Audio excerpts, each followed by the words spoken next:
Bueno, buenos días a todos. A continuación daremos inicio al acto de incorporación del doctor Aurelio Useche Kislinger, y la agenda que tenemos prevista como orden del día es primero la apertura e instalación del acto, luego la lectura del orden del día, la presentación del candidato ingeniero Aurelio Useche Kislinger, la investidura como académico del ingeniero Useche y la juramentación del diploma y medalla, las palabras del miembro honorario, palabras de bienvenida al nuevo académico, participación del cumplimiento del orden del día y la clausura. Entonces, académico presidente, pues hay quórum. Por favor, le ruego de orden de apertura al acto. Buenos días. Se declara abierta la sesión solemne de la Academia Nacional de la Ingeniería y el Hábitat programada para el día de hoy. Señor académico secretario, sírvase de leer el orden del día y hacer el seguimiento correspondiente. El académico Arnoldo Gabaldón dará su discurso también recibiendo al candidato. Señor presidente de la Academia Nacional de la Ingeniería y el Hábitat, señores miembros de la Junta Directiva, distinguidos académicos, ingeniero Aurelio Useche Kislinger,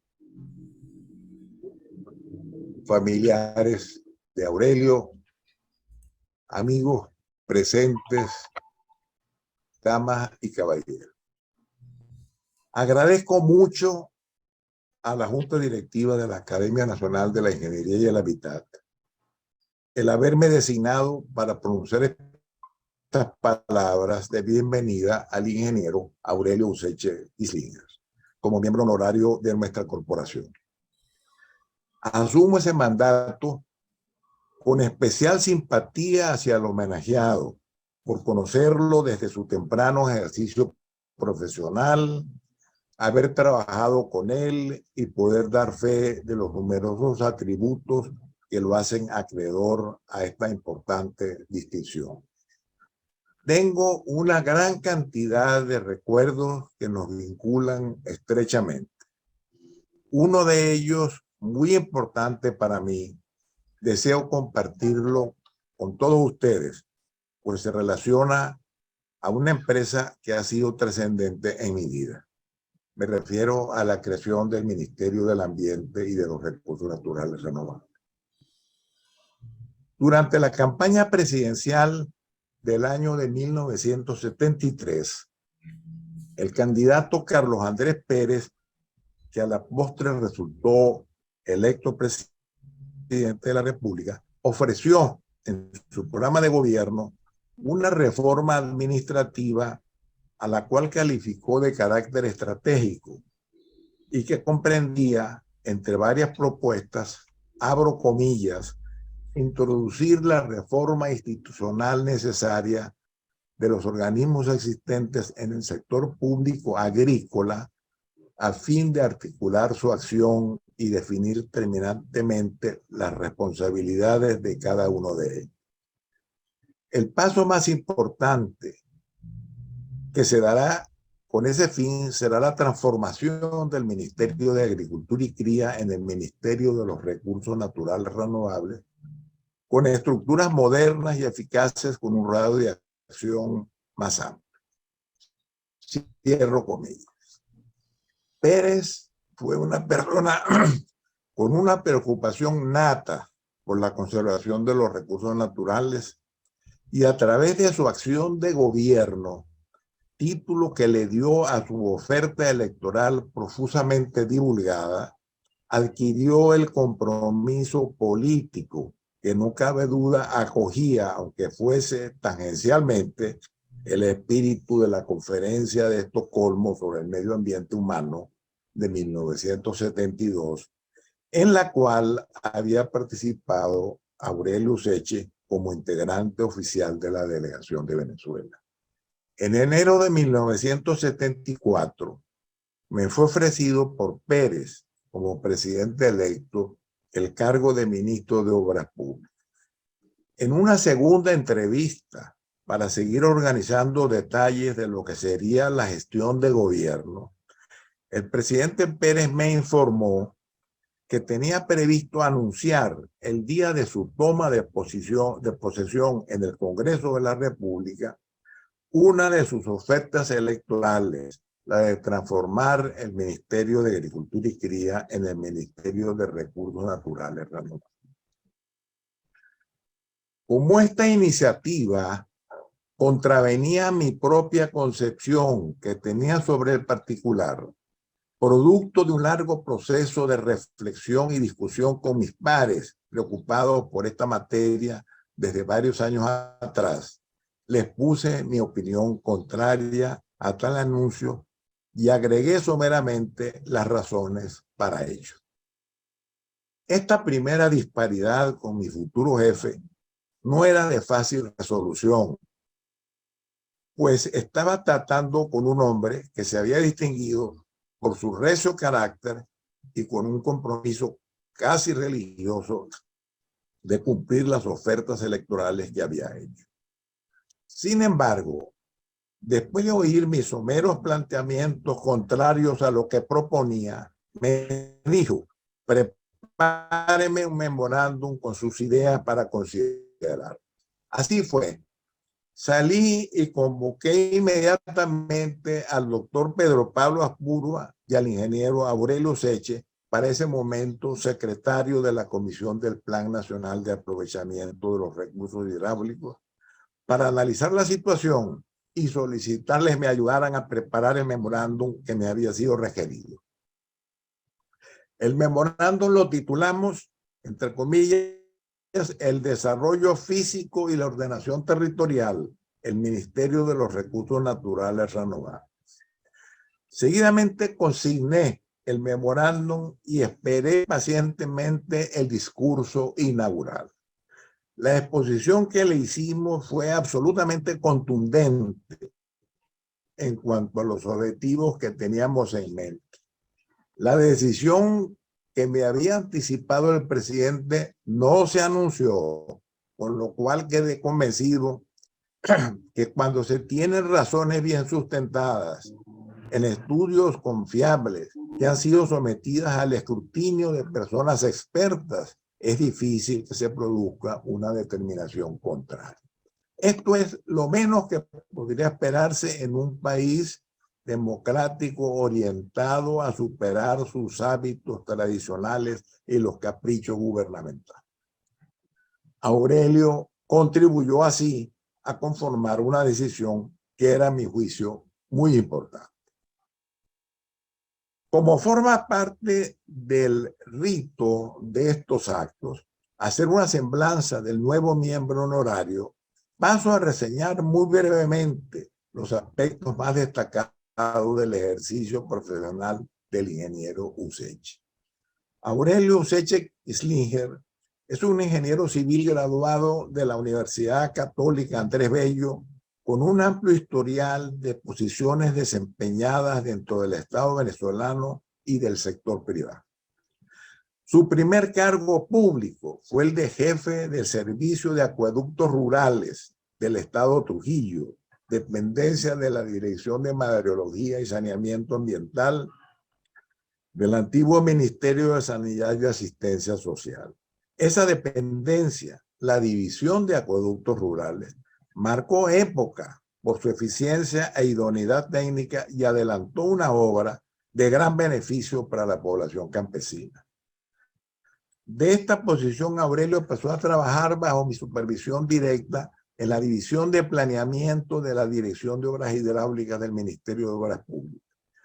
Becado por ese despacho, dentro de su programa de fortalecimiento del personal profesional, se fue a los Estados Unidos de América, donde obtuvo una maestría en Engineering Economic Planning en la Universidad de Stanford. Al regresar, mucho más preparado, Aurelio fue seleccionado para integrar el equipo de la Oficina Ejecutiva de la Comisión del Plan de Aprovechamiento de Recursos Hidráulicos, cuya secretaría pasó a desempeñar a partir de 1973. Formando parte de esta comisión, el gobierno nacional aprobó el decreto 1127 del 15 de noviembre de 1972, mediante el cual se dictó el reglamento sobre coordinación del aprovechamiento de los recursos hidráulicos. Este instrumento, de hecho y de derecho, le otorgó a Coplanar la función de Autoridad Nacional de las Aguas. En su carácter de secretario ejecutivo de esta dependencia, les correspondió formar parte en 1976 de la comisión organizadora del Ministerio del Ambiente y de los Recursos Naturales Renovables. En 1979, después del cambio de gobierno, Aurelio Useche fue designado director general de la Oficina Sectorial de Planificación y Presupuesto del último despacho mencionado. Se inició así un cambio de vertiente importante en su vida e intereses profesionales. Del campo hidráulico ambiental, donde había trabajado hasta ese momento, se torna al mundo de las finanzas. Primero dentro de las finanzas públicas, donde llegó a desempeñar el alto cargo de jefe de la Oficina Central de Presupuesto de la Presidencia de la República, director principal del Banco Central de Venezuela y director también del Fondo de Inversiones. Luego Useche se traslada al amplio campo de las finanzas privadas, siendo designado vicepresidente de Planificación y Finanzas del Banco del Orinoco, director vicepresidente del Banco Hipotecario del Orinoco, director de la Sociedad Financiera del Orinoco, director del Banco del Orinoco NB Curazao, director de Inancambios, Casa de Bolsa y director de Mid Pacific Bank NB Curazao. Durante esta fase de actuación, en 1982, Useche vuelve a la Universidad de Stanford a realizar un curso de gerencia financiera en la Escuela de Negocios de esa prestigiosa universidad. A lo largo de todo el periodo reseñado, Useche ha estado vinculado a la docencia universitaria. Ha sido profesor agregado en la Facultad de Ingeniería de la Universidad Católica Andrés Bello, donde dictó las cátedras de Ingeniería Económica y Análisis de Inversión, y fue coordinador del proyecto de Escuela de Negocios en esta misma universidad entre los años de 1998 y 2001. Por otra parte, fue profesor en la Facultad de Economía y Ciencias Sociales, Escuela de Administración de la Universidad Metropolitana, en la cual dictó un taller de finanzas, y además fue profesor en el decanato de posgrado de esa misma universidad, en la cual dictó la cátedra de Finanzas Corporativas y Matemáticas Financieras. Participó en el proyecto de creación de un fondo para el financiamiento de la educación superior en Venezuela, estudio realizado para la Universidad Metropolitana y Católica Andrés Bello, que fue presentado al Banco Interamericano de Desarrollo en el año 2001. Asimismo, realizó un estudio preliminar para la creación del doctorado de Administración en la Universidad Metropolitana en el año 2005. En el campo internacional, el ingeniero Useche fue profesor de la materia Engineering Management 2 en la Escuela de Graduados de la Polytechnic University de Puerto Rico en el año 2017. En cuanto al ejercicio profesional de la ingeniería, Aurelio ha tenido una dilatada experiencia en trabajos más que todo para el sector público. A continuación presento una relación de los más importantes. Formó parte del equipo que realizó el estudio de aprovechamiento integral de los recursos hidráulicos de la cuenca del río Guasare, Estado Zulia, para la Dirección General de Recursos Hidráulicos del Ministerio de Obras Públicas. Participó en una serie de estudios técnicos para Coplanar mientras fue funcionario de esa comisión. Para el Ministerio del Ambiente integró el equipo que elaboró el esquema preliminar de ordenamiento territorial de la isla de Margarita, dentro de la Dirección General sectorial de planificación y ordenación del ambiente. Para Hidroven, estudió la creación y organización de un fondo para el financiamiento del sector agua potable y saneamiento dentro del programa con el Banco Mundial. Para Edelca, fue parte del equipo que realizó el estudio de impacto económico del plan de gestión de riesgos mayores de los desarrollos hidroeléctricos del Bajo Carabobo. En el área de transporte, Useche participó en el estudio del régimen tarifario aplicable a los puertos nacionales para el Instituto Nacional de Puertos del Ministerio de Transporte. Formó parte del equipo que estudió la creación y organización de un fondo de mantenimiento vial para el Fondo de Financiamiento del Transporte Urbano FONTUR en su programa con el Banco Mundial. También participó en el diagnóstico del transporte acuático nacional y en el Plan Nacional de Transporte para el Ministerio de Infraestructura. Aurelio Useche ha sido autor de numerosos artículos técnicos y periodísticos. Algunos de ellos son El ambiente, los recursos naturales y su administración para el desarrollo. Trabajo presentado como coautor con Pedro Pablo Asburua y Eduardo Buró Castillo para el Congreso Iberoamericano de Ambiente en 1975. En el año 2010 publicó su libro Del Viernes Negro a la Revolución Bolivariana, el ocaso del rentismo populista, publicado por la editorial Grijalbo. Y en el año 2012 participó en el libro colectivo El agua en Venezuela, una riqueza escasa, editado por la Fundación de Empresas Polar, en la cual fue autor del capítulo La administración de las aguas en Venezuela. A lo largo de su ya extensa vida profesional y el reconocimiento a ella, Aurelio Useche se ha hecho acreedor a varias condecoraciones, la Orden Cruz de las Fuerzas Armadas de Cooperación en su segunda clase y Medalla de Honor de la Universidad Católica Andrés Bello en su segunda y tercera clase. Cuando se aprecia retrospectivamente la vida profesional de Aurelio Useche, sobresale un factor común en la diversidad de sus actuaciones que he reseñado: su honestidad a toda prueba, y esto por sí solo lo hace merecedor de los más altos honores en un periodo de esta Venezuela convulsa en que pareciese que la corrupción ha penetrado los más estrechos intersticios de nuestro cuerpo social.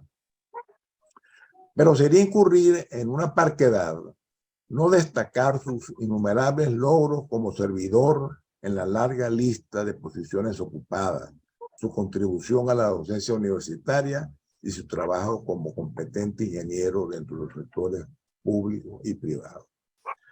Por todos estos méritos expuestos, con el mayor sentido de síntesis, como es costumbre, nuestra corporación está hoy de beneplácito por recibir entre sus miembros a este distinguido colega.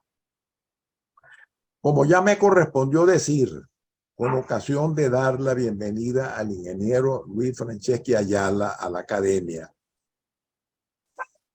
de haber estado vivo dentro de otro de nuestros ilustrísimos miembros honorarios, el doctor Pedro Pablo Asburua, tengo la certeza de que se habría manifestado felicísimo por considerar que se hacía un justo reconocimiento a quien lo merecía, ya que había trabajado juntos y distinguía a Aurelio con gran aprecio.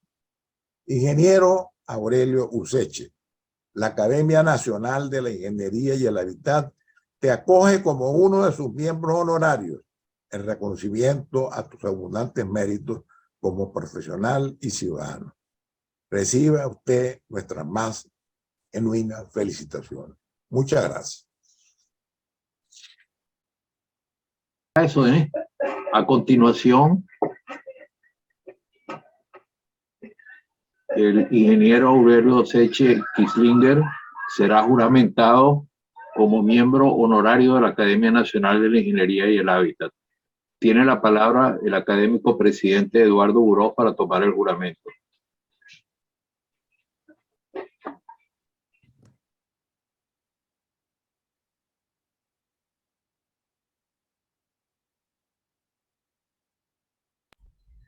Ingeniero Aurelio Useche Kislinger, ¿jura usted cumplir y hacer cumplir la ley y los reglamentos de la Academia Nacional de la Ingeniería y el Hábitat? Juro. Si así lo hiciere, que Dios, la patria y la academia os lo premien, si no, que os lo reclamen. Gracias. La medalla y el diploma que le son entregados son símbolos de su investidura y constancia de su incorporación como miembro honorario de la Academia Nacional de la Ingeniería y el Hábitat. La medalla es su distinción como académico e insignia de uso obligatorio en todos los actos protocolares y solemnes de la Academia Nacional de Ingeniería y Hábitat y de las academias.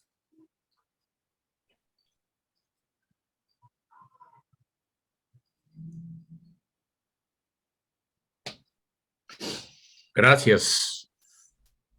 A continuación, tiene la palabra el ingeniero Aurelio Useche, miembro honorario de esta academia,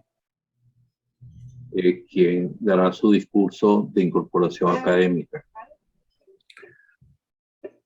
Honorables individuos de número, miembros correspondientes y miembros honorarios de la Ilustre Academia Nacional de Ingeniería y Hábitat, queridos colegas, amigos y familiares. Quisiera agradecer hondamente a la Academia de Ingeniería y el Hábitat mi designación como miembro honorario. Me siento al mismo tiempo orgulloso y comprometido con esta institución a colaborar en el cumplimiento de sus objetivos como centro de pensamiento del país. Desde luego, un pacto de por vida.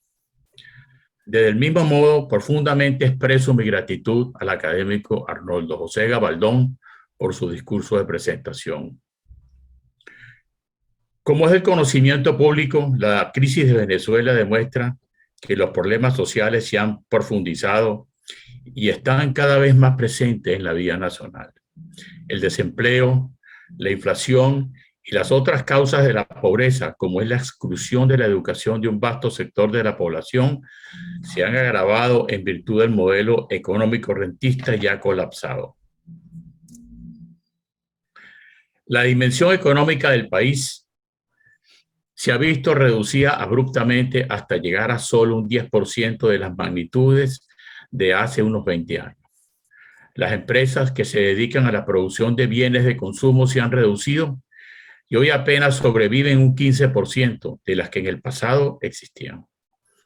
La pobreza está en el orden del 90% de la población.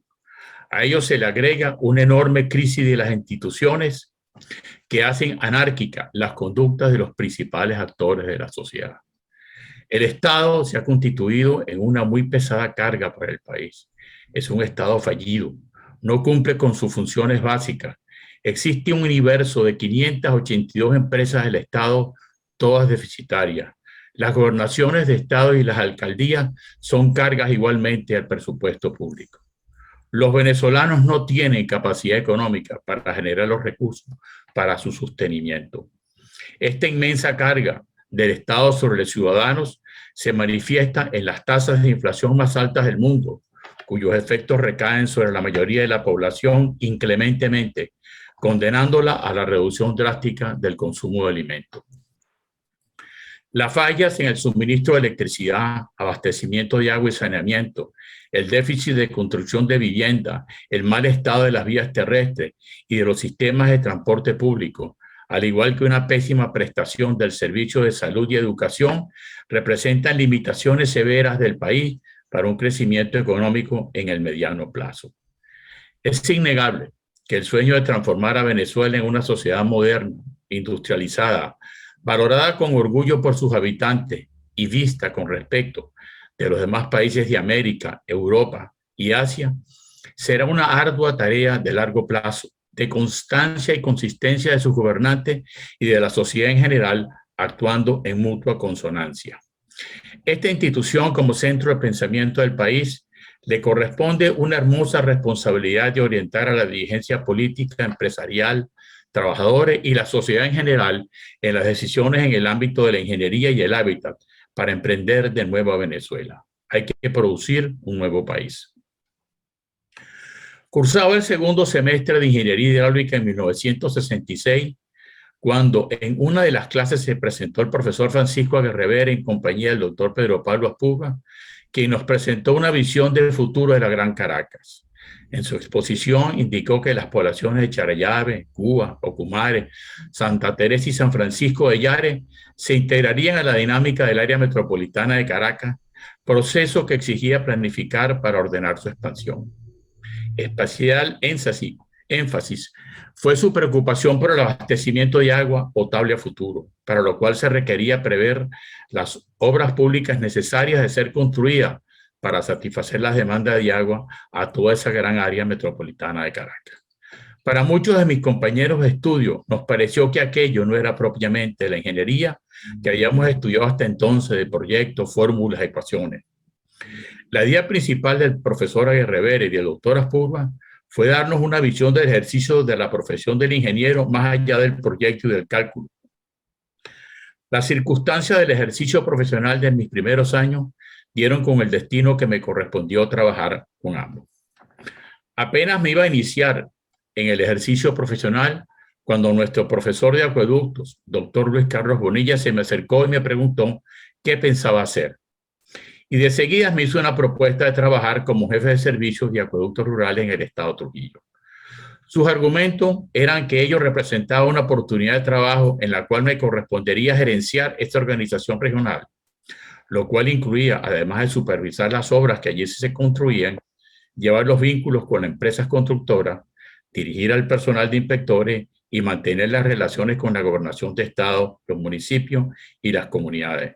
En otras palabras, realizar las tareas de administrar esa organización a nivel local. Acepté su propuesta. Sin embargo, al pasar el año sentí que era necesario regresar a la ingeniería y fui incorporado al Ministerio de Obras Públicas a la División de Planeamiento de Obras Hidráulicas. Y allí realicé el trabajo de proyectos, pero por poco tiempo.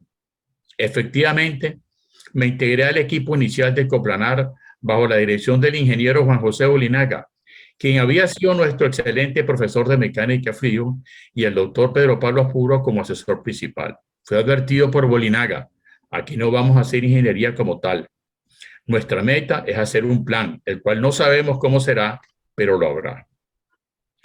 Coplanar fue desde sus inicios un centro de pensamiento, de creación y de evolución de las ideas en un equipo de trabajo multidisciplinario, dirigido por ingenieros. Y así se fue configurando la idea de la planificación a un primer nivel, que no era uno de obra y más bien de ordenar la utilización del agua en el espacio y en el tiempo. Hacer compatible el desarrollo económico con las disponibilidades de agua y viceversa, propiciar la utilización del agua para el desarrollo económico con las potencialidades de los recursos naturales de agua y tierras. Además, resolver los conflictos inherentes a la utilización del agua, como es la prevención y control de la contaminación. Otros, como las crecidas de los cursos de aguas y sus efectos sobre las planicies adyacentes, sean áreas agrícolas o urbanas. Además, determinar el potencial hidroeléctrico del país, en el entendido que el aprovechamiento de la cuenca del río Caroní estaba en sus primeras etapas. Al igual, el transporte acuático y su futuro, atendiendo las posibilidades de un eje de navegación Orinoco-Apure. Un aspecto esencial era imaginar un futuro para poder así identificar las estrategias a ser acometidas para lograr que la utilización del agua no fuera una limitante del desarrollo económico. Y era necesario estudiar los posibles escenarios económicos para determinar las demandas de utilización de los recursos de agua, no solo para el abastecimiento de agua potable, sino además para la producción de alimentos y procesos industriales. Y ello necesariamente tenía que reflejarse en un periodo de largo plazo, para lo cual se decidió definir unos 30 años como horizonte del plan. Me fui convencido a estudiar mi posgrado de la necesaria relación entre la economía y la ingeniería, habida cuenta de mi trabajo de planificación. Y por ello enfoqué la orientación de los cursos tomados basados en esa convicción. Desde luego que esas reflexiones se correspondían con un joven de 24 años. Y así, paso a paso, me fui compenetrando con el tema económico hasta llegar a la finanza. Para ese entonces, en la Universidad de Stanford, Existían dos departamentos de ingeniería que se involucraban en la gerencia o manejo de empresas. Uno, el de ingeniería industrial, y otro, novedoso para esa época, denominado Sistema de Ingeniería y Economía. Y allí en este último encontré un conjunto de materias relacionadas con ambas disciplinas. Además, pude tomar posteriormente el curso de finanzas en la Escuela de Negocios y de este modo apreciar el contexto económico financiero en su globalidad. Y desde entonces esa experiencia académica ha marcado mi trayectoria profesional como ingeniero enfocado hacia esa relación entre la ingeniería y la economía, obviamente necesaria para la toma de decisiones. Coplanar me había encomendado estudiar el tema de los estudios para la fijación de las tarifas en los servicios públicos, en vista que se asumía en el plazo del plan que los sistemas de abastecimiento de agua pudiesen cubrir sus costos de operación y mantenimiento y luego más adelante los costos de capital. Coplanar me permitió adquirir una cultura profesional muy amplia, de la hidrología, la potencialidad de las tierras para la agricultura, la demografía, pasando por la economía del futuro y encontrarme con lo legal.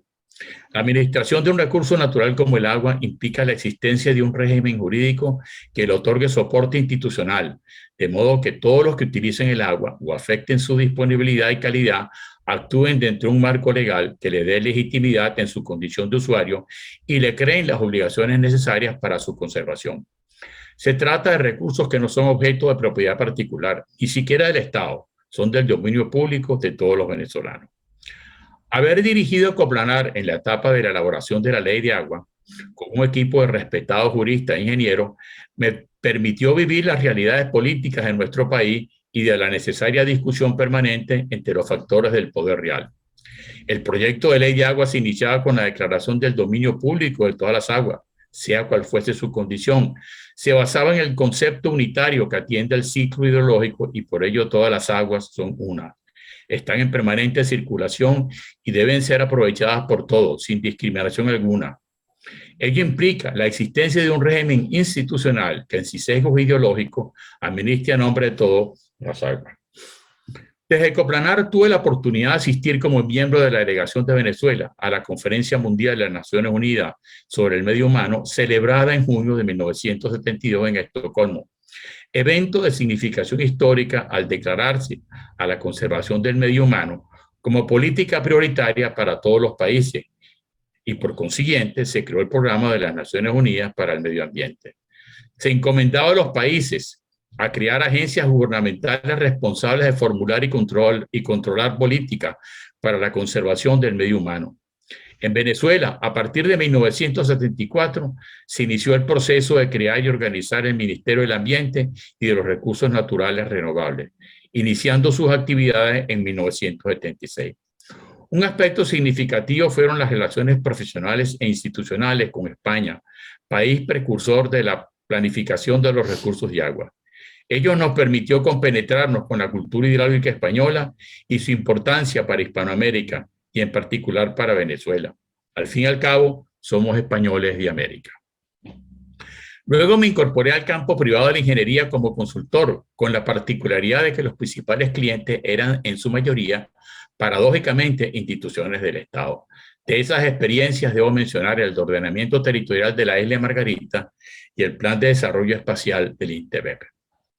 Regresé al sector público como director general de la Oficina Sectorial de Planificación y Presupuesto del Ministerio del Ambiente, cuyas responsabilidades eran lograr la planificación de su presupuesto por programa y el desarrollo de los sistemas de organización y procedimientos para hacer más eficiente la gestión del recién creado ministerio. Para ese entonces tenía apenas 2 años de funcionamiento y había que ser muy cuidadoso con esta nueva organización que había sido creada con tanto esmero por sus fundadores. De modo que las designaciones de nuevas autoridades encontrasen una institución consolidada, sin que hubiese lugar a las improvisaciones, conducta muy enraizada en nuestra cultura política. A los pocos meses de haber ingresado al ministerio, fui requerido a incorporarme como jefe de la Oficina Central de Presupuesto de la Presidencia de la República. Esta oficina central, también de muy reciente creación, tenía enormes responsabilidades como la formulación y control del proceso del presupuesto del gobierno central y la novedosa del presupuesto consolidado del sector público a la luz de la recién promulgación de la Ley Orgánica de Régimen Presupuestario.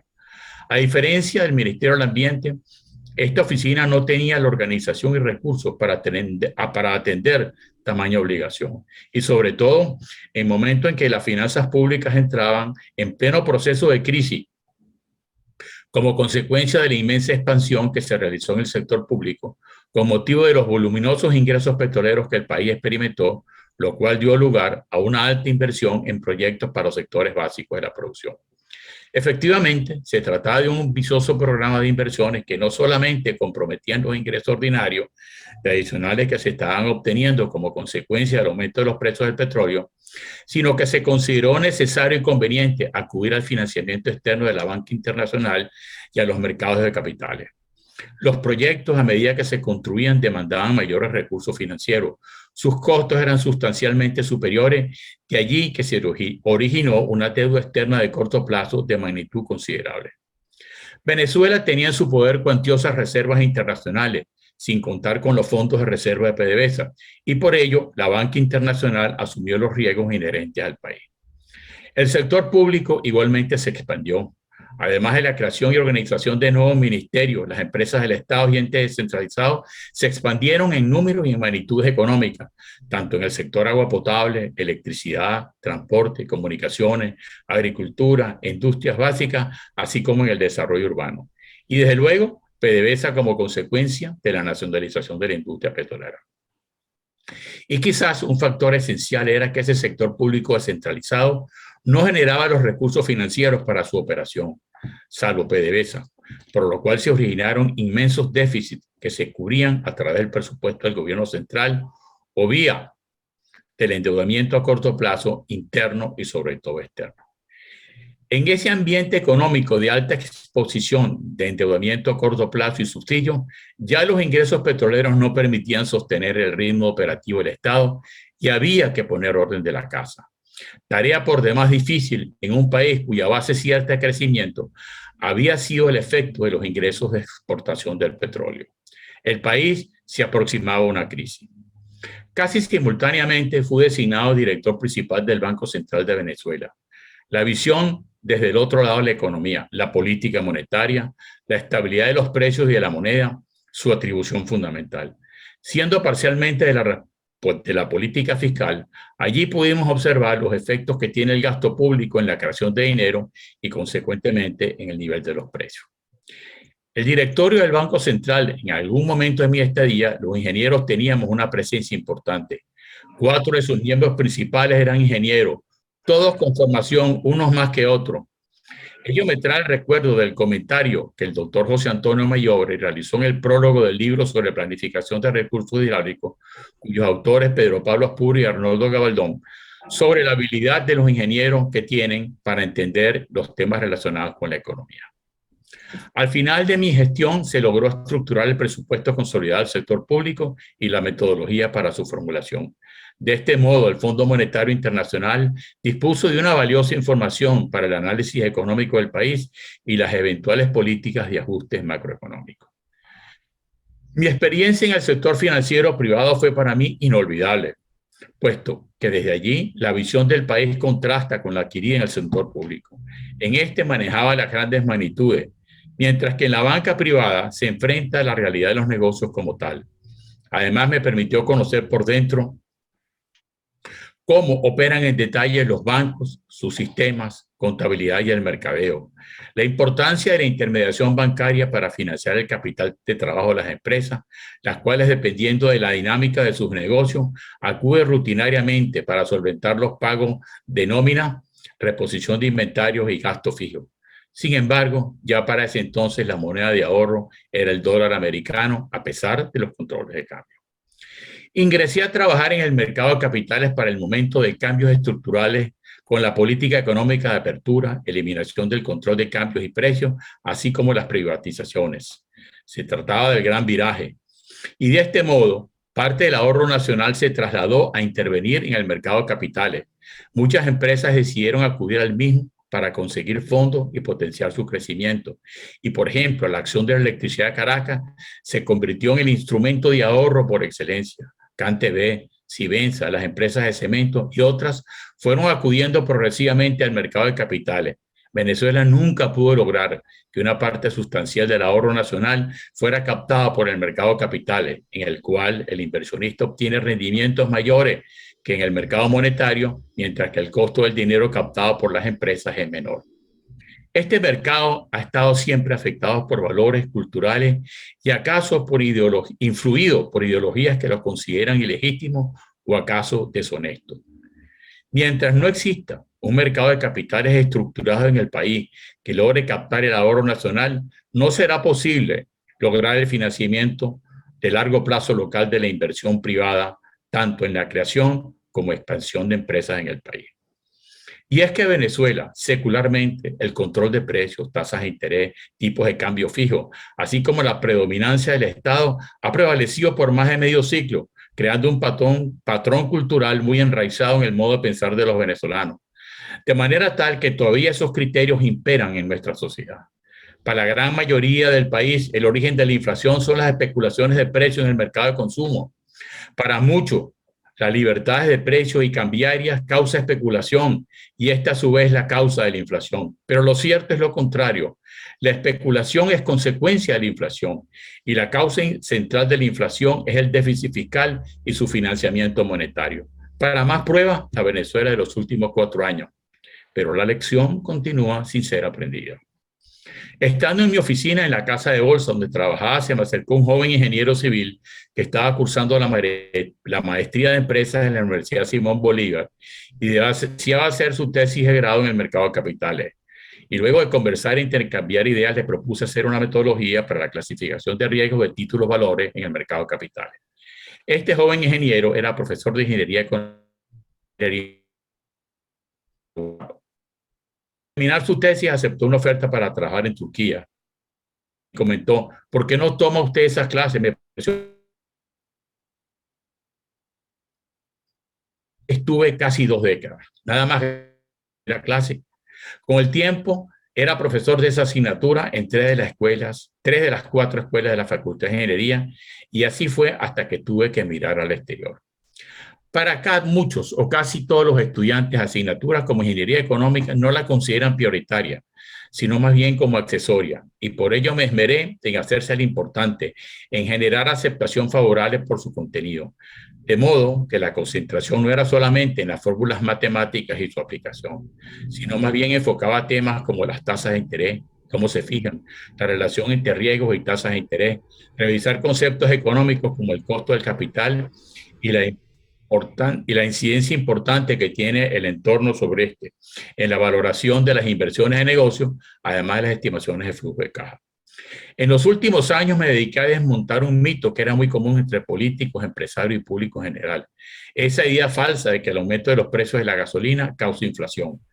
Y al efecto les exigía un trabajo final de análisis de sensibilidad ante el aumento de los precios de la gasolina y el costo anual equivalente de operar una gandola de carga. Al igual que en el caso de un autobús de pasajeros. Ellos construían las hipótesis para las estimaciones de inversión inicial y costos de operación para cada caso, y además asumían las tasas de interés de descuento. Era notable su reacción cuando entregaban los trabajos. Era y es muy baja la sensibilidad al aumento del precio de la gasolina y el costo anual equivalente de operar una gandola de carga.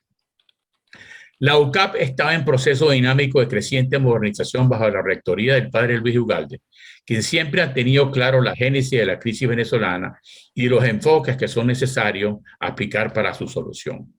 Aprovechando la oportunidad de una donación de una empresa transnacional de bebidas, quien solicitaba que esos fondos se aplicaran a proyectos que implicaban emprendimiento para innovar la oferta académica, se decidió por parte de las autoridades de la UCAP realizar los estudios preliminares para desarrollar una escuela de negocios al nivel similar del IESA y que fuera en el mediano plazo su competidora. Fui llamado por la UCAP a realizar más que un estudio, un proyecto para su realización. Gran reto profesional. En realidad fueron 2 proyectos, uno académico que contenía el enfoque general de los estudios y como consecuencia de ello los planes y contenido de las asignaturas que ofrecería de sus inicios. Se trataba de un proyecto novedoso con una orientación para entonces focalizada a fomentar el liderazgo empresarial y la emprendeduría, pensando en la necesidad de llevar a cabo en el país nuevos negocios como resultado de una política económica de mercado y apertura. La reputada Escuela de Negocios Amos Stock de Dartmouth College en los Estados Unidos nos brindó apoyo desde el inicio en la formulación de las directrices académicas.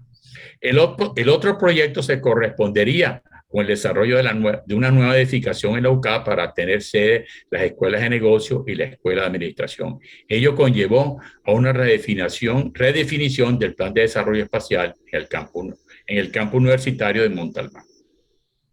Un aspecto relevante fue el sondeo de opinión que se realizó con el apoyo de la Cámara de Comercio Americana Benachán, la cual tenía un excelente acceso a la gran mayoría en los niveles de decisión de las empresas venezolanas y de capital extranjero con presencia significativa en el país. Quizás el resultado más sorprendente fue que preferían a los ingenieros, pero acompañado de una cualidad de mayor peso, como era la propensión al liderazgo empresarial e iniciativa. Aún en las empresas de mayor dimensión, este factor de iniciativa y liderazgo era significativa. Razón por la cual la orientación de la maestría sería en liderazgo empresarial. De hecho, el posible nombre de la escuela sería en liderazgo empresarial.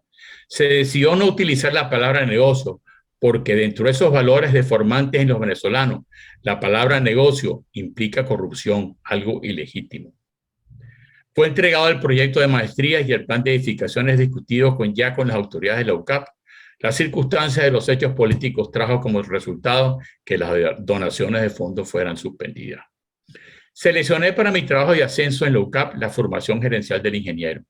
Y ello como resultado del convencimiento que tengo sobre este aspecto sustancial de la necesidad de que los estudios de ingeniería en sus distintas especialidades requieren de cambios y evoluciones en el conocimiento, de manera que le permitan al futuro profesional contar con una formación que lo capacite para incorporar o agregar valor en las actividades que desarrollen el sector productivo, así como en la administración pública. Y en consecuencia, las futuras promociones de ingenieros de la Facultad de Ingeniería de la Universidad Católica Andrés Bello debe estar formada para enfrentar desde el inicio de sus actividades profesionales ese enorme reto del crecimiento y modernización del país. Y para ello se hacía necesario revisar los programas de estudio que se dictan en cada una de las escuelas que forman parte de la facultad. Me siento comprometido con la academia en colaborar sobre este tema de la formación empresarial del ingeniero y con la finalidad que puedan interactuar con las universidades del país, públicas y privadas. Nuestros ingenieros tendrán que desempeñar un rol crucial en el campo de la inversión privada y aquella dirigida hacia la optimización de la prestación de los servicios públicos, agua potable y saneamiento, electricidad, recolección y disposición de desechos sólidos, transporte, telecomunicaciones, entre otros. Aun cuando existe un cierto pesimismo en el país sobre las posibilidades de cambio y orientaciones de las políticas económicas y sociales, lo cierto es que Venezuela, bajo las condiciones actuales, es inviable en todos los sentidos. Y en la medida que se intente extender estas circunstancias de grandes desequilibrios e hiperinflación, pretendiendo un crecimiento económico con este entorno, en esa misma medida se está precipitando un cambio. Hay que estar preparados para ese momento. Mirar al futuro en perspectiva es la acción a ser acometida. No podrá el país lograr su reconstrucción sin que prive una visión de largo plazo que concilie los objetivos posibles con los recursos humanos, económicos, físicos, en consonancia con la ambición de ser Venezuela, un país del cual los futuros venezolanos lo encuentren como un ámbito humano y cultural que les permita vivir con dignidad en un ambiente de libertades. Es decir, que el venezolano decida dónde vivir, trabajar, qué consumir, dónde y qué estudian mis hijos sin que el Estado interfiera y respete las libertades individuales. Hay que desmontar al Estado. Sin ello nos encontraremos con un gran obstáculo para la construcción de una nueva Venezuela. Las burocracias que surgen de su seno terminan por crear situaciones que impiden el desenvolvimiento del desarrollo del país. La gran mayoría de los problemas sociales del país se han originado por la irresponsabilidad del gobierno y de un Estado que se ha caracterizado por controlar la vida ciudadana en una burocracia entrampada en permisos, requisitos y obstáculos que dificultan el emprendimiento y la iniciativa privada. La Venezuela del futuro será aquella que sea construida por los privados en armonía con un sector público cuyo rol será la definición de políticas que tengan como sentido la creación de riqueza entre un régimen de respeto a las leyes, libertades e instituciones. Siempre me viene a la mente lo siguiente: tienen que ser necesariamente los maestros empleados públicos. al igual que los médicos, enfermeras y especialistas en salud. Lo mismo aplica a los profesores universitarios y universidades públicas. Y así muchas otras funciones que en criterio estatistas tienen que ser empleados públicos. Estoy seguro que muchas de esas funciones pueden ser realizadas por privados, sin que ello implique que no haya políticas sociales que amparen a aquellos con pocos ingresos. Ese es otro tema, lo cual no implica, por cierto, la existencia de una enorme burocracia estatal. ¿Acaso se justifica un Consejo Nacional de Universidades que constituye un centro burocrático que entraba a la autonomía de las universidades en sus planes académicos? En vez de tener un Estado del pueblo, por el pueblo y para el pueblo, hemos construido uno del pueblo para los burócratas de turno, por los burócratas de turno, para los burócratas de turno.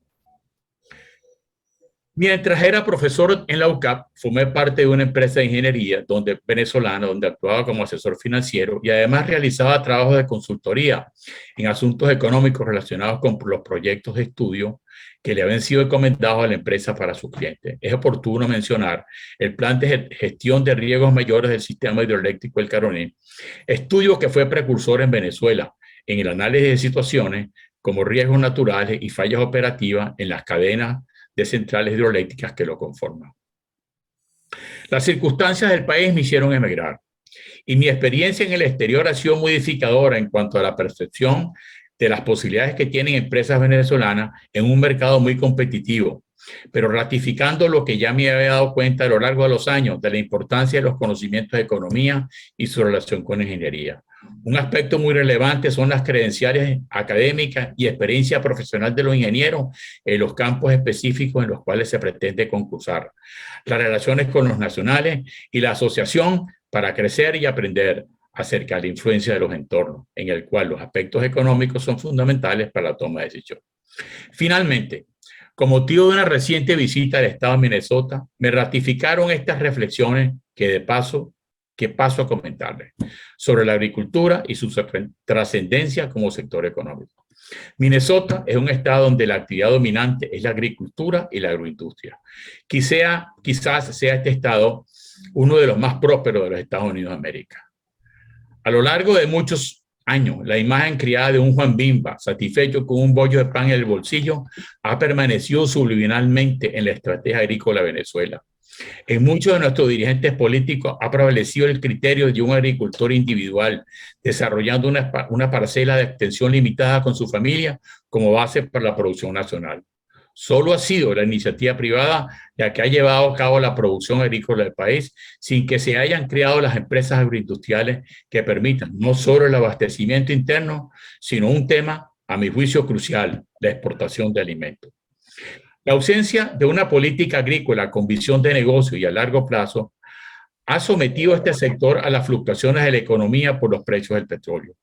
Cuando se realizaron las estimaciones de agua para la agricultura en Coplanar, se planteó como visión prospectiva de ese entonces la existencia para el año 2000 de 2 millones de hectáreas regadas, así como una población de 28 millones de cabezas de ganado para garantizar un consumo razonable de carne bovina y leche. Han transcurrido más de 22 años desde el fin del siglo XX y las realidades implican magnitudes muy inferiores a las planteadas en 1972. El sector agrícola se encuentra cada vez más vulnerable a las vicisitudes en el corto plazo de las políticas estatistas, entre ellas las expropiaciones masivas de fondos agrícolas a producción, además de la intervención del Estado en todo el proceso productivo. Un cambio de perspectiva implica la visión del futuro sobre el sector agrícola de manera que sea el de mayor importancia para la construcción de esa nueva Venezuela. Me atrevo a señalar con toda responsabilidad más importante que el petróleo en sí mismo. Muchos venezolanos consideran aún a este sector como el central estratégico. Importante el petróleo, desde luego, pero nunca como la agricultura en el largo plazo. El petróleo está sometido a las fluctuaciones erráticas de precios dentro de un contexto mundial que implica la necesidad en el mediano plazo de enfrentar con determinación el cambio climático. En otras palabras, su sostenibilidad está en discusión. La agricultura debe enfocarse como una actividad de negocio, en el entendido que producir cultivos de manera directa y de insumos para la industria de alimentos tiene necesariamente que ser rentable. Y para que así lo sea, las extensiones para la producción tienen que ser lo suficientemente amplias como para que se generen economías de escala que determinen costos razonables de producción y una alta eficiencia en los rendimientos por superficie cultivada. Si algún sector está sujeto a riesgo, es el agrícola y por consiguiente la rentabilidad de su capital tiene que reflejarlo. Hay que transformar a Venezuela en un país productor de alimentos más allá del abastecimiento interno y llegar a ser exportador masivo. Ello implica que se permita y se invite al capital privado nacional e internacional para invertir en agricultura y entre las opciones aprovechar la infraestructura hidráulica, la cual indudablemente el país posee. Muy poco utilizada, como son los sistemas de riego, las áreas sometidas a saneamiento de tierra y la incorporación masiva de los avances de la tecnología en materia de cultivo y producción agroindustrial, como son las formas de producción mecanizada que permiten tener eficiencia económica en cuanto a los costos de producción y rendimiento por hectárea. Habrá entonces un enorme campo para la actuación de los ingenieros. Este sector tiene un inmenso espacio de responsabilidad y concurso para la ingeniería en general. El Estado, por su parte, debe actuar en una posición rectora mediante la promoción,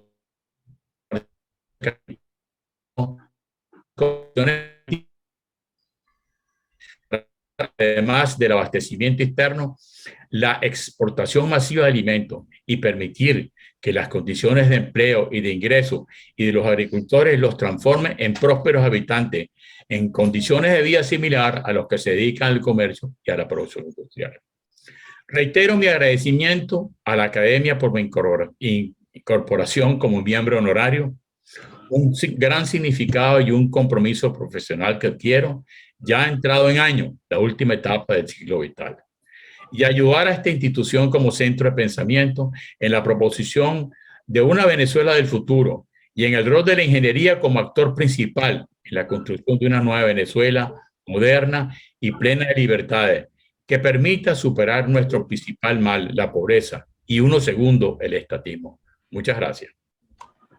Muy bien, doctor Useche, muy bien. A continuación, palabras de bienvenida al nuevo académico por parte del presidente de la Academia de la Ingeniería y el Hábitat. Tiene la palabra el académico presidente Eduardo Burós.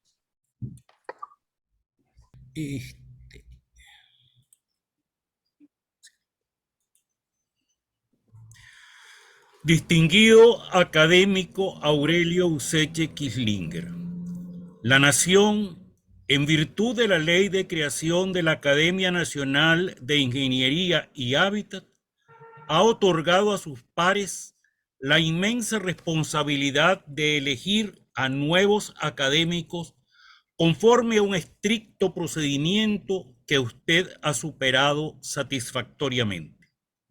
Por lo tanto, cumplidos todos los requisitos, habiéndose tomado y manifestado públicamente el juramento de investidura y recibiendo usted la insignia que lo distingue como académico y el diploma que da fe de su acto de incorporación, la Academia lo recibe como miembro de la corporación y le da la más cordial bienvenida. La postulación de un miembro honorario deviene de múltiples canales de la sociedad, tales como académicos, sociedades técnicas de ingeniería, instituciones públicas o privadas, organizaciones de la sociedad civil, especialistas reconocidos o jerarquía profesoral. Tuve el honor de presentar su postulación a nuestra honorable comisión calificadora y por su mandato a nuestro más alto órgano de decisión, la Junta de Individuos de Número. La particular circunstancia de una amistad leal y largamente extendida en el tiempo me permite darle la bienvenida con las palabras de reconocimiento de un respetadísimo miembro de esta corporación recientemente fallecido. Se expresaba así ante las autoridades estadounidenses el académico Ignacio Rodríguez Iturbe. Aurelio Useche desarrolló una extensa e intensa actividad profesional en su país natal de Venezuela, tanto en el ámbito profesional de la ingeniería como en los despachos de planeamiento y presupuesto del gobierno central, ocupando cargos de gran responsabilidad y exigentes cualidades profesionales. Como ingeniero, su práctica profesional está evidenciada en múltiples documentos y como docente en sus años como profesor en variadas universidades del área de Caracas y sus guías e investigaciones de pre y posgrado. Las virtudes que con justo reconocimiento, pero con el carácter escueto de las declaraciones oficiales hemos referido, han sido expuestas en el discurso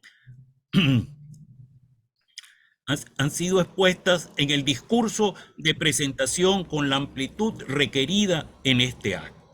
En efecto, el académico Arnoldo José Gabaldón, al presentar su semblanza, nos relató la vida profesional de un servidor público íntegro, con el temple demandado para tomar decisiones de trascendencia nacional, con la formación académica para asegurar la convicción requerida para asumir responsabilidades ante la nación y la historia, con una exitosa trayectoria de ejercicio privado, con reconocimiento en el aula y en la gerencia universitaria y en las organizaciones nacionales e internacionales donde le ha correspondido actuar, con huella pública de sus ideas y convencimientos expresados en su dilatada labor de articulista sobre temas económicos y políticos y en sus libros, de donde destacamos el concebido como trabajo de ascenso docente, la formación gerencial del ingeniero. Dar la bienvenida al académico Useche es hacer un emotivo viaje al pasado, a un momento de junio de 1967, cuando ambos esperábamos en la sala de recepción del jefe de la División de Planeamiento de Obras Hidráulicas, el ingeniero Francisco Aguerrevere, la entrevista que decidiría nuestras carreras. Éramos realmente unos imberbes muchachos que apenas habíamos alcanzado la mayoría de edad que para aquella época suponía franquear los 21 años. Sin embargo, para atenuar la tensión propia de esa circunstancia, asumimos la norma que era propia de la educación de aquellos años. Nos preguntamos qué profesión teníamos, qué y dónde habíamos estudiado, y así poco a poco nos adentramos en preguntas familiares y descubrimos que nuestras abuelas tenían que haberse conocido porque eran familias que habían compartido la misma cuadra en la caraqueñísima parroquia catedral. Y más allá, que nuestros bisabuelos eran reconocidos escritores de fin de siglo. Que teníamos en común que uno de nuestros padres era de origen andino. Esa charla creó lazos que han durado la vida eterna. Nuestras entrevistas fueron exitosas y nos destinaron a la misma unidad técnico-administrativa. Nunca hemos dejado de ser lo que fuimos desde nuestros inicios, unos apasionados y comprometidos visionarios del manejo de las aguas. Cierto que tuvimos el privilegio de ser educados, además de nuestros estudios formales, por doctores que decidieron construir genealogía profesional. Para ello hago la traslación del concepto de genealogía académica que se entiende como los lazos consecuentes entre formadores, tutores, profesores grías o cogrías y alumnos de posgrado a nivel de magíster o de doctorado, extendidos secuencialmente en el tiempo.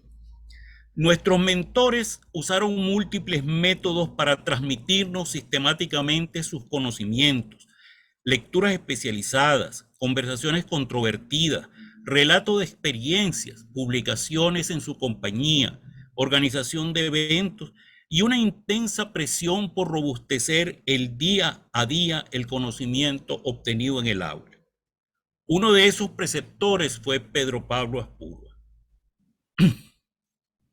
Al poco término de su deceso, Aurelio Useche publicó una semblanza suya donde con acertada agudeza fue hilvanando las estrategias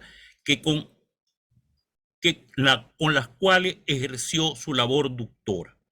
Comenzó por recordar que más allá del proyecto y el cálculo, nos insistía en la responsabilidad de los ingenieros en cómo enfrentar los problemas del crecimiento económico y de la infraestructura.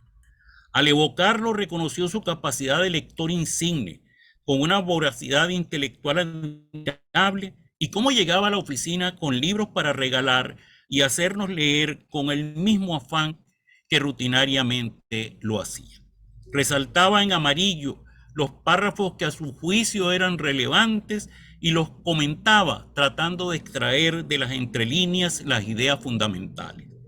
Nos hizo comprender que ciencias, tecnología y humanidades no estaban reñidas, insistiendo en la formación humanística, dando particular importancia a la historia de Venezuela, y nos demandaba comprender la influencia de sus personajes en cada etapa política. El relato humano que se expone en esa semblanza es una lección sobre la importancia del hoy casi olvidado método de enseñanza bajo la tutela de un preceptor y una alerta ante el creciente enfoque de aprendizaje por cuenta propia. Con cada uno de estos recuerdos de aprendizaje y experiencias compartidas, ¿cómo no me va a temblar la voz al darle la bienvenida al académico Useche?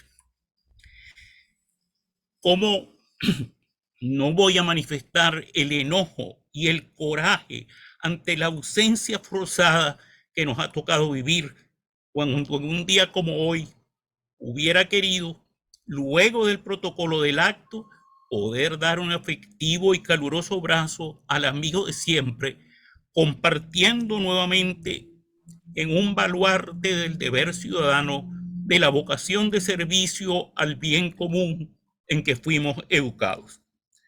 La designación de miembro honorario de la Academia Nacional de la Ingeniería y el Hábitat es una honra que trasciende la medición de la producción profesional, de los cargos desempeñados y el servicio gremial que dan mérito a su itinerario vital. La designación de miembro honorario es una distinción que proviene de la totalidad de la trayectoria profesional, ciudadana y moral. Es la dignidad que emana de la virtud derivada del procurar el bien, tratando el conocimiento como sustento de sus acciones. Es la distinción que se adquiere por la suma de reconocimientos de los demás. Es precisamente el justo precepto contenido en el artículo 8 de la ley que nos constituyó. Para ser designado como miembro honorario, se requiere poseer excepcionales méritos en actividades o investigaciones científicas y tecnológicas, culturales o profesionales. Distinguido académico Useche, usted representa esa honra. La academia reconoce sus méritos. Sus logros son ejemplares en dos grandes áreas de la ingeniería: la gestión de las aguas y el desempeño de la racionalidad y estructura de pensamiento de los ingenieros a la solución de los problemas económicos, financieros y gerenciales. Sin duda, y así lo demuestra su tránsito universitario, es usted uno de los grandes cultores venezolanos de la ahora reconocida rama de la ingeniería financiera y gerencial.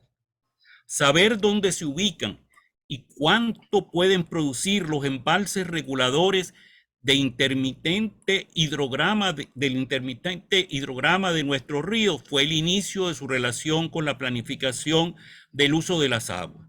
Su nombre quedó registrado en el inventario de posibilidades físicas de aprovechamiento de los recursos hidráulicos. De igual modo, en la formulación de las regiones en el cual se dividió el país a los efectos de la elaboración del Plan Nacional de Aprovechamiento de Recursos Hidráulicos. Esta tarea le permitió conocer la totalidad de la hidrografía al norte del río Orinoco y lo preparó para asumir la gestión de dichos recursos que posteriormente le tocó liderar. En medio de la ejecución de esas tareas, el riguroso entrenamiento que he narrado sus estudios hacia la unidad de Stanford, que era el referente académico del proceso formativo de los ingenieros destinados a gestionar las aguas. Con la guía de sus tutores académicos en la Universidad de Stanford, apreció la necesidad de formación en ingeniería económica para asumir la fase siguiente del plan, que debía ser la determinación de la factibilidad técnico-económica de los sitios identificados, para posteriormente conformarse un programa de obras a ejecutar conforme a un marco jurídico y financiero que concluyese con la materialización y uso de las obras para el logro de las mejoras socioeconómicas de la población y su inserción en el proceso de desarrollo nacional. Por estas últimas razones comprendió que sus estudios de ingeniería económica debían ser complementados con formación en ingeniería financiera necesaria para la concepción del llamado tercer nivel de planificación, la fase presupuestaria. De regreso a Venezuela, se le asignó la responsabilidad de determinar el grado de contaminación de las aguas, lo que lo puso en contacto con los expertos en ingeniería sanitaria que conformaban el cuerpo doctrinario en esta materia en Venezuela para aquellas fechas. Esta experiencia determinó su incorporación a los planteamientos que estaban revolucionando la administración de los recursos naturales desde la Conferencia sobre Desarrollo Humano que tuvo lugar en Estocolmo en 1972, a donde concurrió como parte de la delegación venezolana. Los expertos en sanidad y salud pública con décadas de experiencia y los formados recientemente para el uso racional de los recursos agua y suelo, actuaron con diligencia ante las diversas interpretaciones que se dieron en el país a las pautas de la Organización de las Naciones Unidas para institucionalizar la gestión conservacionista, capaz de permitir el uso de los recursos sin agotarlos. Su participación en la creación y constitución del Ministerio de Obras Públicas lo incluyen en la gesta que colocó a Venezuela en el primer lugar del desarrollo institucional y doctrinario de la gestión ambiental en Iberoamérica. Son innegables sus méritos en este campo y la academia, al reconocerlos, le invita a divulgarlos y a dejar legado para la posteridad en concordancia con los más exigentes cánones de la nueva relación del hombre con su entorno.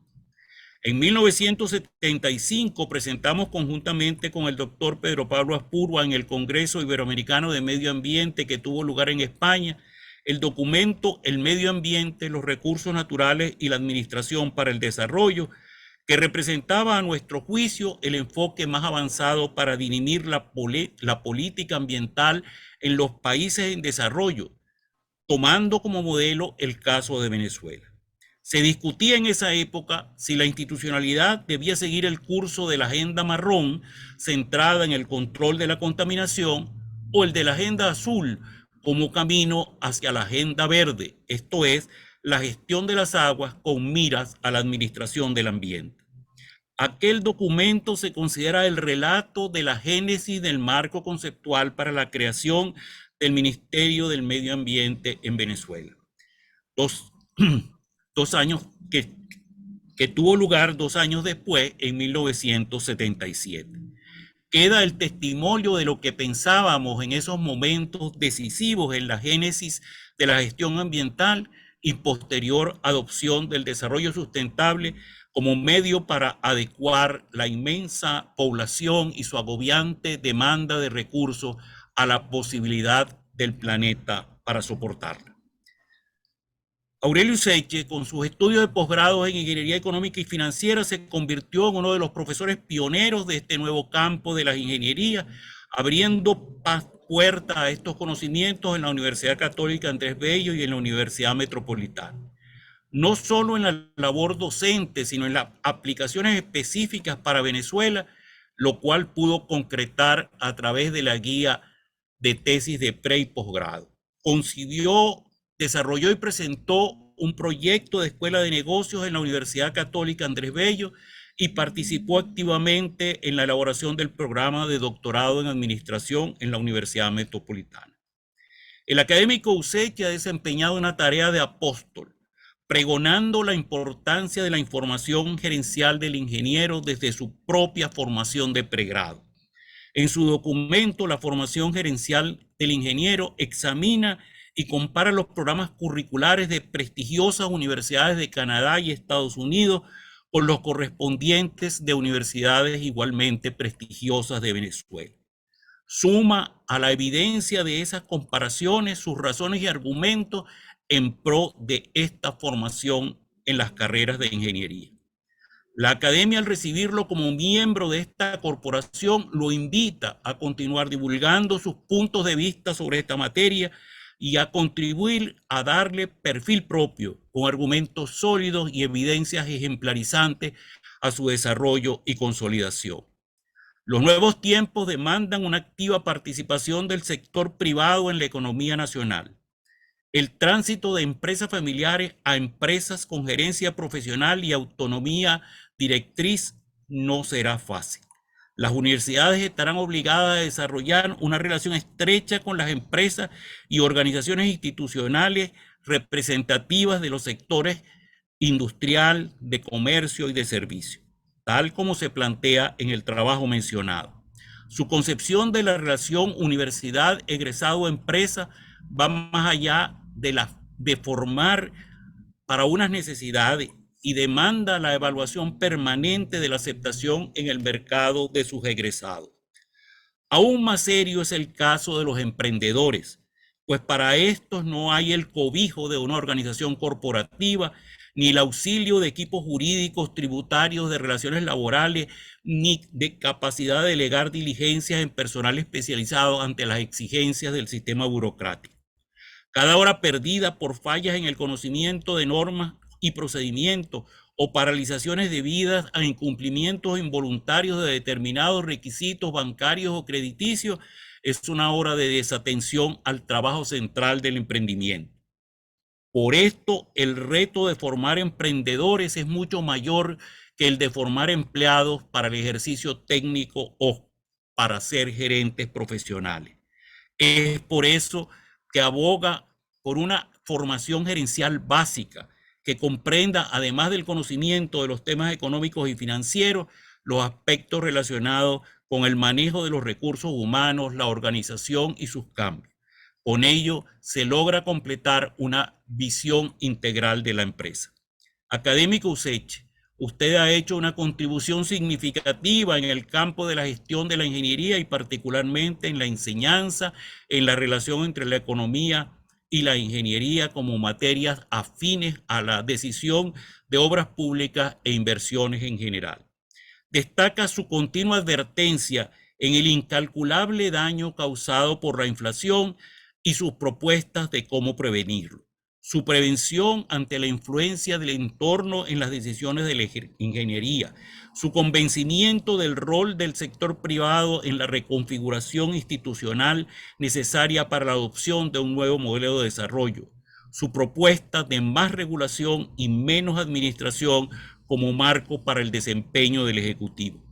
Como gerente público, introdujo cambios sustantivos en la formulación y autorización de desembolsos conforme a un presupuesto nacional ordenado y equilibrado a los ingresos nacionales. Resultado de su gestión es el libro institucional Presupuesto Consolidado del Sector Público. En su presentación hace una severa admonición sobre el estado de las cuentas públicas nacionales para aquella ocasión. Se está ante la existencia de un sector público anárquico por excelencia, en donde las líneas de política, administración, propósitos y metas se entrecruzan generando contradicciones a veces irreversibles. Y agrega, las dimensiones en cuanto a capacidad instalada del sector público para prestación de servicios y producción de bienes es prácticamente desconocida. Por consiguiente, los resultados económicos y financieros no son conocidos en su globalidad. Frente a tal diagnóstico, acometió la tarea de formular un presupuesto consolidado del sector público y dejar un testimonio escrito de su desarrollo y un método estructurado para continuar su elaboración año tras año. Sobre este instrumento escribe: el presupuesto consolidado permite establecer, entre otros aspectos, la oferta global del sector público, la demanda, el valor agregado, la verdadera presión tributaria, las remuneraciones del personal, etc. Es la lógica formal de un ingeniero al servicio de la economía. Las dimensiones son las que deben ser y no se admiten buenos procedimientos y resultados erróneos. Es preciso exactitud y formalidad. Ante la complejidad originada por el descenso abrupto de los ingresos externos por exportación del petróleo y derivados, ocurrió la modificación del régimen cambiario. La responsabilidad que debió asumir ante tal decisión y las razones que la determinaron la ha expuesto tanto en sus artículos de prensa como en su libro El Viernes Negro. Son estos ejemplos de firmeza y convicción los que la academia transmite al país en su rol paradigmático del recto comportamiento de aquellos llamados a ejercer el liderazgo tanto en el sector público como en el sector privado, en los órganos nacionales de gobierno o en una gran corporación privada, como en la alcaldía de un humilde pueblo de la Venezuela profunda o en una pequeña pulpería de barrio donde se suceden intercambios y se manifiestan opiniones sobre el quehacer de la comunidad. El liderazgo no tiene otra dimensión, se ejerce donde sea necesario. Ha señalado que con el Viernes Negro se inicia una etapa de deterioro progresivo de la economía rentista petrolera y que las devaluaciones con fines fiscales introdujeron la inflación en Venezuela y su efecto impactante al aumento de población bajo condiciones de pobreza. Explica que una de las consecuencias de la inflación es la conducta perversa que causan trabajadores, inversionistas y en la mayoría de la población. Efectivamente, la inflación es un factor desestimulante al trabajo productivo y a la conducta antiética que genera con relación al trabajo. Los trabajadores, al ver disminuido en forma abrupta su capacidad de consumo por el acelerado crecimiento de los precios, encuentran que una hora de trabajo equivale a cada vez menos bienes de consumo y aún quizá más dañino a la posibilidad de ahorrar. Ello trae un decaimiento en su contextura moral y consecuentemente en su actitud hacia la eficiencia y la productividad. ¿Cómo corregir ese efecto pernicioso? Pasa por el impulso a la actividad creadora de riqueza. Las ingenierías, con su capacidad motora de la agricultura, la minería, la energía, la industria básica y la manufacturera, la informática y la tecnología, las telecomunicaciones, tienen un rol fundamental en la corrección del fenómeno inflacionario. La academia espera oír su voz doctora sobre cómo lograrlo en un país con limitados recursos económicos y muy escasa capacidad de recaudación tributaria, dado el elevado nivel de pobreza de su población. Académico Useche, usted ha sido promotor de la participación del sector privado en las gestiones atribuidas al Estado, pero no del modo altisonante y sin exponer razones y fundamentos.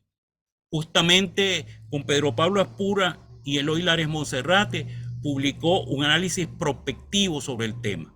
En sus consideraciones examinaron 3 escenarios sobre la administración del Estado y la participación privada. Es justamente la hoy ignorada fórmula LQQD lo que queríamos demostrar, que debíamos agregar a los cálculos en las memorias descriptivas de los proyectos, que fueron el instrumento de comunicación profesional que aprendimos la generación de ingenieros a la que pertenecemos. Académico Useche, con el bagaje de su preparación letrada en el área financiera, con su experiencia en el manejo de los presupuestos nacionales deficitarios y distorsionados y con poca posibilidad de sustentarlo, de sincerizarlo, es pertinente aplaudir la decisión de mostrar con hechos, tal como lo señala el lúcido sacerdote jesuita Luis Ugalde en el prólogo de su referido libro sobre el Viernes Negro, las funestas consecuencias de no establecer una relación entre el nivel de vida nacional con el nivel de vida productivo, con lo que queremos disfrutar, que esté a tono con lo que estamos dispuestos a producir. Es verdaderamente complejo exponer esta tesis contraria a la tradición política de la justicia social implícita en la distribución de la renta, contraria a su inversión para la creación de una riqueza permanente y justamente distribuida conforme a un crecimiento sostenido de las capacidades de los ciudadanos. La conocida frase de Alberto Adriani y Arturo Uslar Pietri: sembrar el petróleo, esto es, invertir en lo productivo y en la dotación de las capacidades para lograrlo. Las capacidades para lograrlo. La enseñanza de vieja data familiar. Su bisabuelo, Francisco Tosta García, así lo decía en 1905.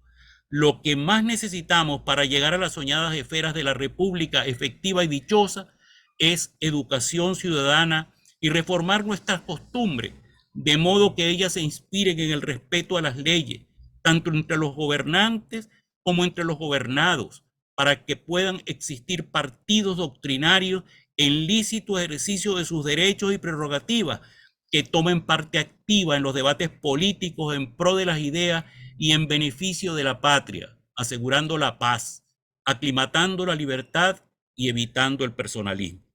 La Academia se honra en recibirlo como miembro honorario. Su presencia y de los ya distinguidos miembros honorarios conforman un claustro que da lustre a la Academia. Pocas instituciones pueden acudir a la historia sin consultar voluminosos textos o interrogarse frente a la computadora sobre cómo navegar para conocer sucesos antecedentes. Pocas instituciones pueden disponer de un consejo consultivo compuesto de autoridades. Los miembros honorarios son referente permanente a los aspirantes a ingresar a esta corporación y colegas respetadísimos de quienes ya pertenecemos a ella. Desde este momento a su trato en todo acto de la corporación precederá su designación como académico. Esta es la más alta investidura que se otorga a un profesional en términos de su orden de formación, conocimiento, desempeño profesional, trayectoria ética, moral, comportamiento cívico y ciudadano. Académico Useche, al extenderle la más cordial bienvenida, exponemos y reconocemos ante el cuerpo académico presente y los distinguidos invitados y familiares las luces y méritos que emanan de sus conocimientos y recto proceder, conjunto que le otorga la autoridad que le reconocemos. Distinguido académico, esta bienvenida conlleva la responsabilidad de cumplir a cabalidad con las obligaciones que nos fueron establecidas en el artículo 2 de nuestra ley de creación. Es nuestro compromiso con la nación, con nuestros centros de formación, con nuestras organizaciones de ejercicio profesional públicas o privadas, con nuestros empresarios y emprendedores, con nuestra sociedad en sus distintas instituciones a cualquier nivel de organización o iniciativa, con las generaciones de relevo, con nuestros compatriotas dispersos en el mundo. Esta bienvenida es también una grata acogida en el seno de una corporación de pares, de libertad de pensamiento, de crisol de ideas, de respetuosa retórica y amable dialéctica, de pasión por el desarrollo nacional, de curiosidad indetenible y avidez por nuevos conocimientos, de voluntad férrea de constituir paradigma y ejemplo. Apreciados académicos y testigos del acto, la Academia se congratula al recibir en su seno al académico Useche y le brinda una efusiva manifestación de bienvenida. Muchísimas gracias. Señor presidente, se ha cumplido el orden del día.